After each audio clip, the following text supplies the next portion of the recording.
नमस्कार, मैं हूं अनु सिंह। ज्ञानवापी मस्जिद परिसर के भीतर लगातार दूसरे दिन आज भी सर्वे हुआ। इस सर्वे के दौरान कई ऐसे हिस्सों की वीडियोग्राफी हुई जिसे लेकर याचिकाकर्ता का दावा रहा है कि ये प्राचीन श्रृंगार गौरी मंदिर का हिस्सा है। सर्वे के दौरान दोनों पक्षकारों के बीच मतभेद भी पैदा हुए और जिस पर मौके पर मौजूद आला अधिकारियों को मिल बैठकर मामले को शांत कराना पड़ा। वहीं कुछ ऐसे भी मौके आए जब सर्वे को कुछ देर के लिए रोकना पड़ा। आखिर दूसरे दिन के सर्वे में क्या खास बातें निकल कर आई, ये जानना है तो देखिए रिपोर्ट।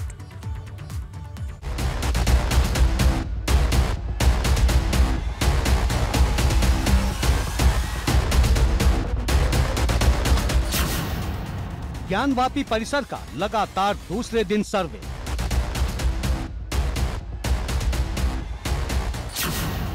विवादित परिसर के बेहद अहम हिस्से का हुआ सर्वे।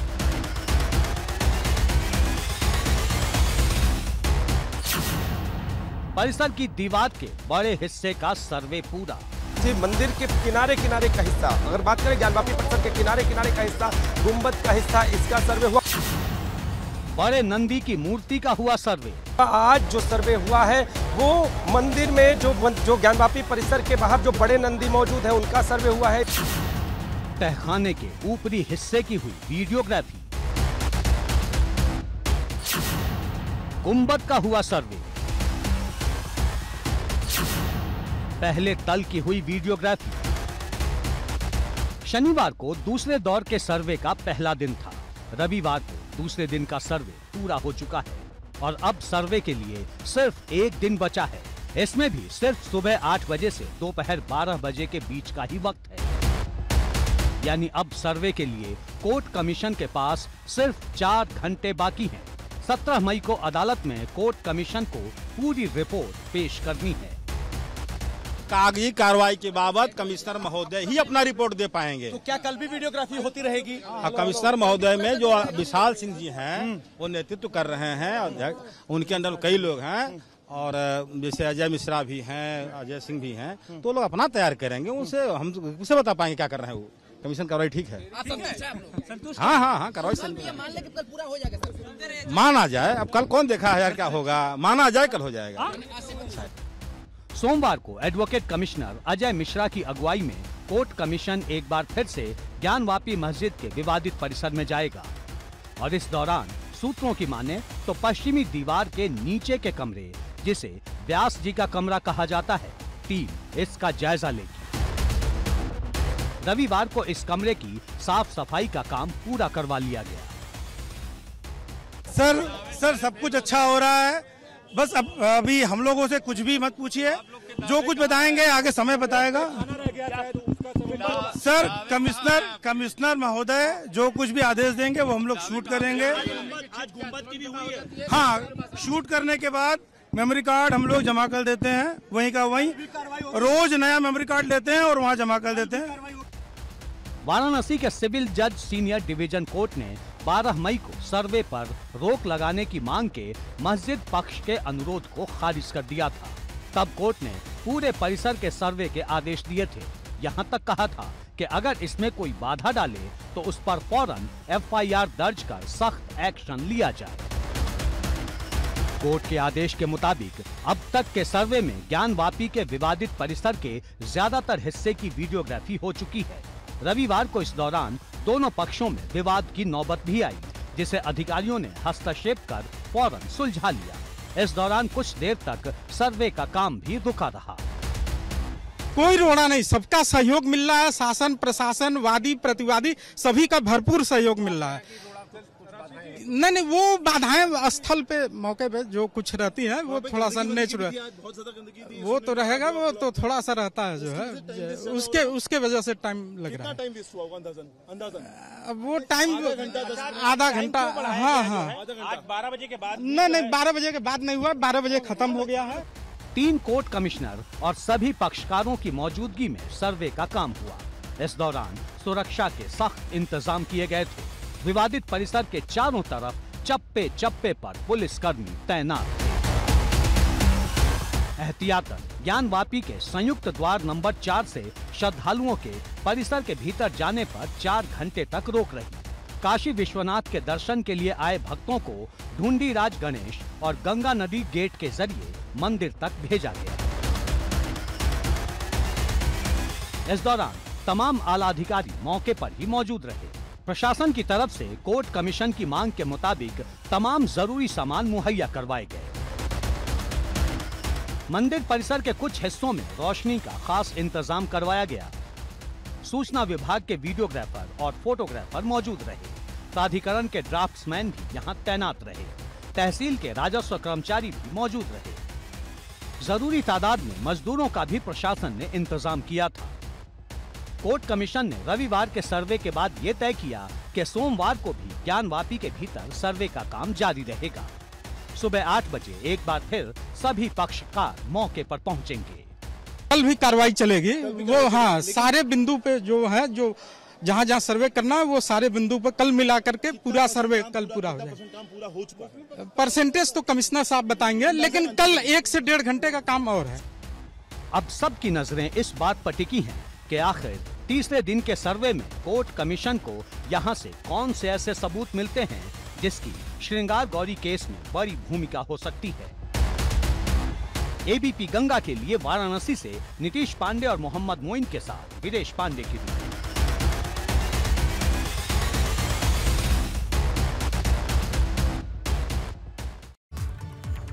ज्ञानवापी मस्जिद परिसर के भीतर कैमरे ने क्या देखा है, इसे लेकर दोनों पक्षों के वकील चुप हैं। कोर्ट के आदेश की वजह से वे इस बारे में कुछ भी खुलकर नहीं कह सकते। इस कारण सर्वे में मिले सबूतों को लेकर सस्पेंस बढ़ गया है।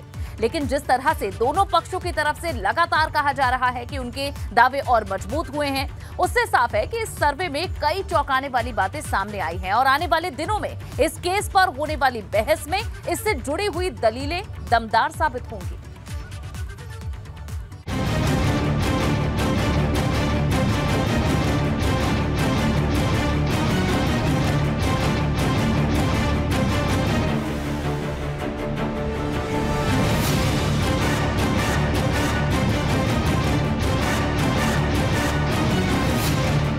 ज्ञानवापी परिसर में सर्वे का काम कदम दर कदम आगे बढ़कर अब आखिरी मुकाम की तरफ है। श्रृंगार गौरी केस के याचिकाकर्ताओं का दावा रहा है कि विवादित परिसर की वीडियोग्राफी और फोटोग्राफी से ही उनके दावे पूरी तरह सच साबित हो जाएंगे। कोर्ट ने इस दावे को परखने के लिए सबसे बड़ी मांग पर मुहर तो लगा दी, लेकिन अब हर जुबां पर यही सवाल है कि इस सर्वे से निकलने वाले सबूत सच की तफ्तीश में कितने मददगार होंगे। जी, कुछ नहीं मिला, कुछ नहीं मिला, कुछ नहीं मिला।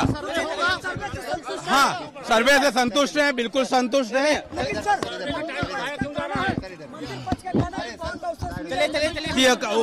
वो गलत कह रहे, गलत।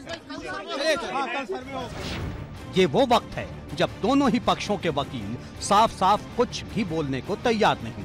वे सिर्फ इतना कह रहे हैं कि सर्वे का काम अच्छे से हो रहा है। ये मामला आस्था से जुड़ी पवित्र जगह को लेकर जमीन का विवाद भर नहीं है, बल्कि इसका असर कहीं दूर तक देखने को मिलेगा। आखिरी दिन कोर्ट कमीशन की कार्यवाही में मस्जिद के कुछ ऐसे हिस्सों तक कोर्ट कमिश्नर की टीम का कैमरा पहुंच सकता है जिसकी कोई तस्वीर किसी के पास नहीं, सिर्फ दावे सुनाई देते रहे हैं। कल का भी दिन हम लोगों के लिए सुरक्षित है जी। तो सारे कमरों को आपने फोटो वगैरह चीजें हम नहीं बता सकते हैं, कमरों का होगा कि नहीं, सर्वे परिसर का पूरा है। खाने सारे हो गए? अब ये जानकारी नहीं दे पाएंगे। जो है परिसर का सर्वे होना है, जो है तो परिसर का सर्वे हो रहा है और उम्मीद है कि आज पूरी हो जाएगी। अगर नहीं पूरी होगी तो वो तो एडवोकेट कमिश्नर जो है वो तय करेंगे। जो है श्रृंगार गौरी मंदिर में हर दिन दर्शन पूजन की मांग करने वाले याचिकाकर्ताओं की दलील रही है कि प्राचीन काल से ही ये लगातार जारी रहा है, लेकिन सुरक्षा का हवाला देकर एक तरफा पाबंदी लगाना सही नहीं और इसीलिए श्रृंगार गौरी मंदिर को पूरे साल के लिए दर्शन पूजन के लिए खोला जाना चाहिए। आपसे जानेंगे आज सर्वे कल हाँ फिर होगा। फिर होगा। आप तक कितना हुआ आज शांतिपूर्वक सब बच्चा क्या है? अब सामने आ जाएगा कल। सारा चीज जो ऑर्डर में था वो हुआ है। कब कितने बजे? वो सारा कुछ करा। आस्था से जुड़े मामले की वजह से जिला प्रशासन के लिए सर्वे के काम को कोर्ट के आदेश के मुताबिक समय पर पूरा करवाना किसी चुनौती से कम नहीं। इसलिए आला अधिकारी खुद हर कदम पर सामने आने वाले पेच को ठीक करने में जुटे दिखाई दिए। किसी भी विवाद की स्थिति में उसे मौके पर ही दूर करने की पूरी कोशिश की, जिससे सर्वे का काम तय मियाद के भीतर पूरा हो सके, जैसा कि पिछली बार नहीं हो पाया था और इस पर कोर्ट ने सख्त नाराजगी जाहिर की थी। रविवार को मस्जिद के ऊपरी ढांचे की वीडियोग्राफी और फोटोग्राफी हुई। इस दौरान प्रशासन ने दोनों तरफ से पक्षकारों की हर मांग पूरी की। सर्वे में कोई रुकावट न आए, इसलिए अंजुमन इंतजामिया मस्जिद कमेटी ने पहले से ही ताले खुलवा दिए थे। कोर्ट कमीशन की टीम ने एक एक कर परिसर के 4 कमरे का सर्वे किया। अदालत ने पहले ही कह रखा है कि इस सर्वे में सामने आने वाले हर तथ्य को गोपनीय रखा जाए। इस वजह से दोनों पक्षों की तरफ से इस पर कोई बात नहीं कही गई। हाँ, इशारे जरूर दिए गए, लेकिन इसका पूरा मतलब निकालना आसान नहीं। क्या क्या हुआ? समय दीजिए। 17 तारीख का इंतजार कीजिए। सर कितने 17 तारीख को ये सर्वे फिर जारी रहेगा? 17 तारीख का इंतजार। कितने बजे से कल का? आज क्या क्या मिला? आज कितने देर इंतजार कीजिए? अभी और कल चलेगा। किस चीज का इंतजार? सर्वे का या कुछ और? वाराणसी में सख्त सुरक्षा के बीच अब सोमवार को होने वाले सर्वे का काउंटडाउन शुरू है। सूत्रों के मुताबिक अब तक करीब 80% हिस्से का सर्वे पूरा हो चुका है। अब बाकी बचे हिस्सों के सर्वे में सबूतों को लेकर क्या कुछ निकलकर सामने आता है, इस पर इस केस की तमाम दलील निर्भर करेंगी और कोर्ट के फाइनल फैसले में इसकी अहम भूमिका होगी। एबीपी गंगा के लिए वाराणसी से नीतीश पांडे और मोहम्मद मोइन के साथ वीरेश पांडे की रिपोर्ट।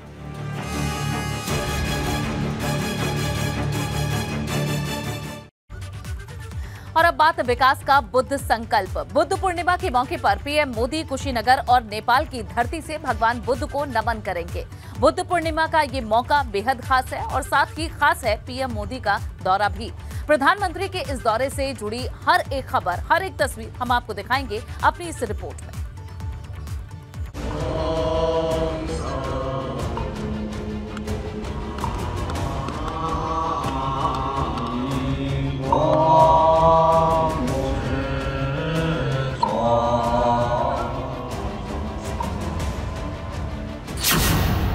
बुद्ध पूर्णिमा पर पीएम मोदी का दौरा।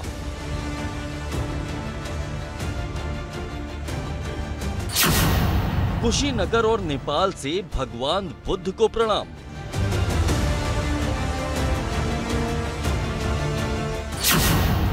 नेपाल में भगवान बुद्ध की जन्मस्थली लुम्बिनी जाएंगे पीएम।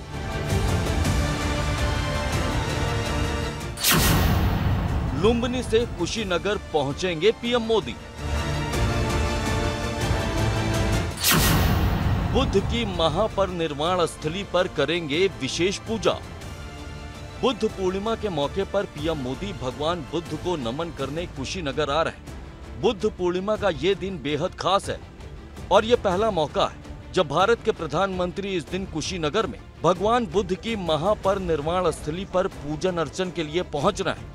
पीएम के दौरे को लेकर लगभग सभी तैयारियां पूरी कर ली गई और पूजा के विशेष इंतजाम किए गए।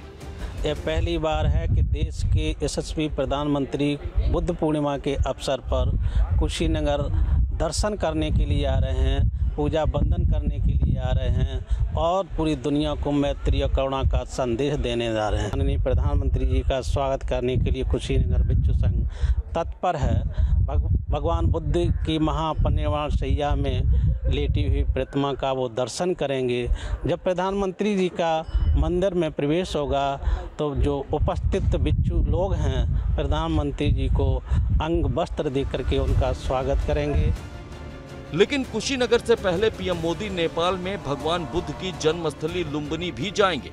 हालांकि पीएम नेपाल के भैरवा में चीन की ओर से बनाए गए अंतर्राष्ट्रीय एयरपोर्ट पर नहीं उतरेंगे, बल्कि कुशीनगर से पीएम मोदी का हेलीकॉप्टर सीधे लुम्बिनी जाएगा।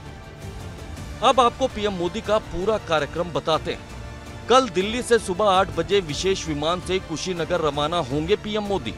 सुबह 9:20 पर कुशीनगर इंटरनेशनल एयरपोर्ट पहुंचेंगे पीएम।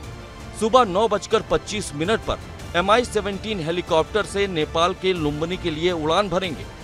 भारत के प्रधानमंत्री नरेंद्र मोदी कल अपनी नेपाल यात्रा के दौरान बुद्ध की जन्मस्थली लुम्बिनी पहुंचेंगे और कल ही लुम्बिनी के अंतर्राष्ट्रीय एयरपोर्ट का उद्घाटन होना है, जिसे यहां के प्रधानमंत्री करेंगे। और उसके पहले तस्वीरें दिखाऊंगा। बाईं ओर देख सकते हैं कि अंतर्राष्ट्रीय एयरपोर्ट बनकर तैयार हो गया है और इसका कल इनॉग्रेशन किया जाना है। लेकिन प्रधानमंत्री नरेंद्र मोदी इस एयरपोर्ट पर नहीं आएंगे, बल्कि उनका विमान सीधे दिल्ली से कुशीनगर एयरपोर्ट पर जाएगा और वहाँ से हेलीकॉप्टर के जरिए प्रधानमंत्री नरेंद्र मोदी पहुँचेंगे, जो भैरवा में स्थित इस अंतर्राष्ट्रीय एयरपोर्ट से करीब 18 किलोमीटर की दूरी पर स्थित है।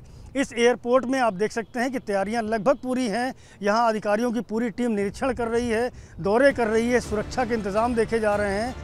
लुम्बिनी में भगवान बुद्ध की जन्मस्थली पर पहुंचेंगे पीएम मोदी और यहां कई कार्यक्रमों में शिरकत करेंगे। नेपाल के लुम्बिनी से शाम 4:05 पर पीएम मोदी कुशीनगर पहुंचेंगे। शाम 4:20 पर पीएम मोदी भगवान बुद्ध के महापरिनिर्वाण स्थल पहुंचेंगे।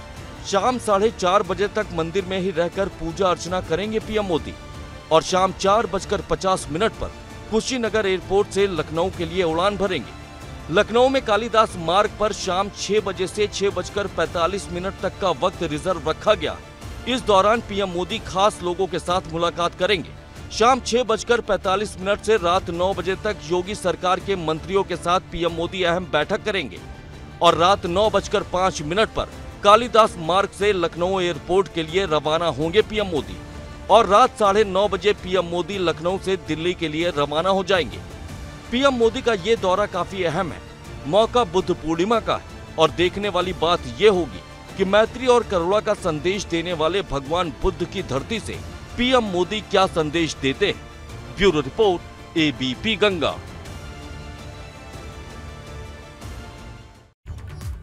पीएम के दौरे को लेकर तैयारियां तेज कर दी गई हैं। मंदिर परिसर में टेंट और कुर्सियां भी लगाई जा रही हैं। इसके साथ ही व्यवस्था बेहतर रहे, इस बात का भी खास ख्याल रखा जा रहा है। पर प्रधानमंत्री नरेंद्र मोदी कल कुशीनगर में भगवान बुद्ध के महापरिनिर्वाण स्थल पर आ रहे हैं।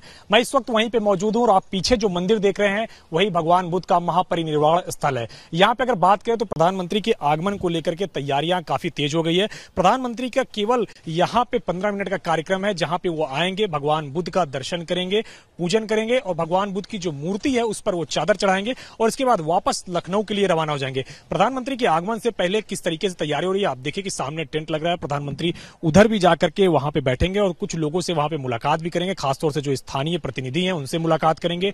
जो इस मंदिर में पुजारी हैं, जिनको भंते कहा जाता है, उन लोगों से भी मुलाकात करेंगे और यहाँ पे अगर बात करें तो कुछ विशिष्ट अतिथि भी रहेंगे, उनसे भी मुलाकात करेंगे। तो इस अवसर पर प्रधानमंत्री कल अगर बात करें तो सबसे पहले वो दिल्ली से 8 बजे के तकरीबन उड़ान भरेंगे और 9:20 पर वो कुशीनगर इंटरनेशनल एयरपोर्ट पर लैंड करेंगे, जहां से फिर आगे अगर बात करें तो 9:25 पर हेलीकॉप्टर से, वायुसेना के विशेष हेलीकॉप्टर से वो लुम्बिनी नेपाल जाएंगे और फिर उसके बाद शाम 4 बजे करीब वापस कुशीनगर आएंगे और 4:20 पर वो इस मंदिर पर आएंगे और यहाँ पे भगवान बुद्ध का पूजा अर्चन करेंगे और इसके बाद फिर तकरीबन 4:35 पर शाम को यहां से वो वापस रवाना हो जाएंगे और फिर तकरीबन 4:50 पर वो कुशीनगर इंटरनेशनल एयरपोर्ट से लखनऊ के लिए उड़ान भरेंगे। प्रधानमंत्री के कल सारा दिन अगर देखिए तो पूरी तरीके से भगवान बुद्ध को समर्पित है, जहां वो लुम्बिनी से लेकर के कुशीनगर तक भगवान बुद्ध का दर्शन पूजन करेंगे और साथ में ही तमाम सारे लोगों से मुलाकात भी करेंगे। दर्शन विपिन के साथ अविनाश तिवारी, ABP गंगा, कुशीनगर। और चलिए अब आपको पीएम मोदी के कुशीनगर दौरे की पूरी टाइमलाइन विस्तार से बताते हैं। सुबह 8 बजे दिल्ली से विशेष विमान से कुशीनगर के लिए पीएम रवाना होंगे। सुबह 9:20 पर दिल्ली से कुशीनगर इंटरनेशनल एयरपोर्ट पीएम पहुंचेंगे। सुबह 9:25 पर कुशीनगर इंटरनेशनल एयरपोर्ट से वे नेपाल के लिए उड़ान भरेंगे। कुशीनगर एयरपोर्ट से MI-17 हेलीकॉप्टर से वे नेपाल जाएंगे। कुशीनगर एयरपोर्ट से नेपाल के लुम्बिनी के लिए वे रवाना होंगे और शाम 4:05 पर नेपाल दौरे से वापस वे कुशीनगर लौटेंगे। यहां शाम 4:20 पर कुशीनगर में महात्मा बुद्ध के महापरिनिर्वाण स्थल पे पहुंचेंगे। भगवान बुद्ध के महापरिनिर्वाण स्थल में 10 मिनट तक वे दर्शन और पूजन करेंगे और इसके बाद शाम 4:50 पर कुशीनगर एयरपोर्ट से वे लखनऊ के लिए रवाना हो जाएंगे। 5:40 पर लखनऊ एयरपोर्ट पहुंचेंगे पीएम मोदी। लखनऊ एयरपोर्ट से मुख्यमंत्री आवास 5 कालिदास मार्ग के लिए फिर पीएम रवाना हो जाएंगे। लखनऊ एयरपोर्ट से सड़क मार्ग से वे मुख्यमंत्री आवास पहुंचेंगे। 6 बजे से 6:45 तक सीएम आवास में खास लोगों से मुलाकात का कार्यक्रम है पीएम का। शाम 6:45 से रात 9 बजे तक योगी सरकार के मंत्रियों के साथ पीएम की बैठक होनी है और फिर 2 घंटे 15 मिनट तक योगी सरकार के मंत्रियों के साथ ही उनकी ये बैठक चलेगी। रात 9:05 पर मुख्यमंत्री आवास से वे लखनऊ एयरपोर्ट के लिए रवाना होंगे और 9:30 बजे लखनऊ एयरपोर्ट से दिल्ली के लिए उड़ान भरेंगे। पीएम मोदी कुल 4 घंटे 10 मिनट तक लखनऊ में रहेंगे। ये पूरी टाइमलाइन रही है। 16 मई को पीएम मोदी यूपी दौरे पर आने वाले हैं। प्रधानमंत्री बुद्ध पूर्णिमा पर कुशीनगर में महापरिनिर्वाण स्थली पर बुद्ध की वंदना करेंगे। वहीं दौरे का आखिरी पड़ाव राजधानी लखनऊ में होगा। यहां पीएम मोदी योगी मंत्रिमंडल के साथ महत्वपूर्ण बैठक करेंगे।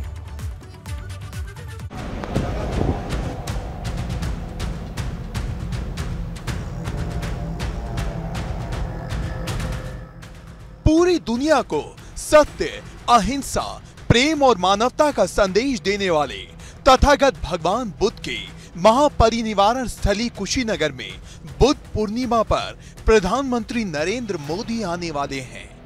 इसके लिए जोर शोर से तैयारियां की जा रही है। इसे लेकर मुख्यमंत्री योगी आदित्यनाथ ने महापरिनिर्वाण स्थली पहुंच तैयारियों और सुरक्षा व्यवस्था का जायजा लिया। साथ ही अधिकारियों को जरूरी दिशा निर्देश जारी किए। तैयारियों का जायजा लेने के दौरान सीएम योगी ने महापरिनिर्वाण मंदिर में भगवान बुद्ध की प्रतिमा समक्ष पूजा करने के साथ ही चीवर भी चढ़ाया। जबकि पीएम 16 मई को ही लखनऊ आएंगे। इस दौरान पीएम मोदी मुख्यमंत्री आवास पर प्रदेश सरकार के मंत्रियों से मुलाकात करेंगे, उनके साथ डिनर करेंगे। लेकिन सबसे खास ये है कि पीएम मोदी इन मंत्रियों को सुशासन का पाठ भी पढ़ाएंगे। पीएम मोदी एयरपोर्ट से शहीद पथ के रास्ते मुख्यमंत्री आवास 5 कालिदास पहुंचेंगे। इसे लेकर पूरे रास्ते पर स्ट्रीट लाइट दुरुस्त करने के साथ ही डिवाइडर पर साफ सफाई भी शुरू हो गई है। पीएम मोदी के लखनऊ आगमन को लेकर तैयारियां जोरों पर हैं, जहां से प्रधानमंत्री नरेंद्र मोदी मुख्यमंत्री आवास तक जाएंगे। यानी प्रधानमंत्री का जो काफिला होगा वो लखनऊ एयरपोर्ट से मुख्यमंत्री आवास इसी शहीद पथ से होकर जाएगा। और यहां पर आप देख सकते हैं कि किस तरह से जो नगर निगम का मार्ग प्रकाश विभाग है ये सभी स्ट्रीट लाइट्स को दुरुस्त करने में लगा हुआ है, क्योंकि वक्त बहुत कम रह गया है और ऐसे में जो तैयारियां हैं उनको अंतिम रूप देने में सभी विभाग लगे हुए हैं। मुख्यमंत्री आवास के अंदर और बाहर भी काफी तैयारियां की जा रही हैं। पीएम मोदी जिस रूट से मुख्यमंत्री आवास तक जाएंगे वहां पर लाइट की व्यवस्था तो दुरुस्त की ही जा रही है, साथ ही यहाँ पर जहाँ जहाँ रेलिंग गड़बड़ थी हम देख पा रहे हैं उसको भी बनाया जा रहा है। आप देख सकते हैं यहाँ पर ये शहीद पथ पे जो रास्ता है यहाँ कई जगह पर रेलिंग टूटी हुई थी या गड़बड़ थी, तो ऐसे में अब उस रेलिंग को दुरुस्त किया जा रहा है। इससे एक तरफ तो यहाँ की जो खूबसूरती है वो बेहतर होगी, साथ ही सुरक्षा के लिहाज से भी ये ज़रूरी काम है। तो आप देखिए यहाँ पर ये रेलिंग है, जो नई रेलिंग मंगाई गई है और इनको जहाँ जहाँ पर रेलिंग टूटी है वहाँ पर लगाया जा रहा है। उसके बाद यहाँ पर पूरा पेंटिंग का काम भी किया जाएगा इसके ऊपर। वहीं पीएम के आने के मद्देनजर सभी मंत्रियों को 16 मई को लखनऊ में रहने के लिए कहा गया है। हम शहरों में गए, गाँव में गए, पंचायत भवनों तक गए और हमने वहाँ जाकर संवाद स्थापित किया और आम जनमानस से हमने बात की कि कैसे हमारी योजनाएं उनको लाभ पहुँचा रही है, बिना भ्रष्टाचार के उन तक पहुँच रही है, बिना भेदभाव के उन्हें मिल रहा है। और कल ही हम लोग प्रवास से वापस लौटे हैं जनपद का दौरा करके, और आज हम अभी रिपोर्ट बना रहे कि कैसे क्या क्या वहाँ हमारे दौरों में रहा है। मुद्दे की बात यह है कि यूपी विजय के बाद पीएम मोदी का ये पहला दौरा है जो बेहद खास रहने वाला है। Bureau report, ABP Ganga.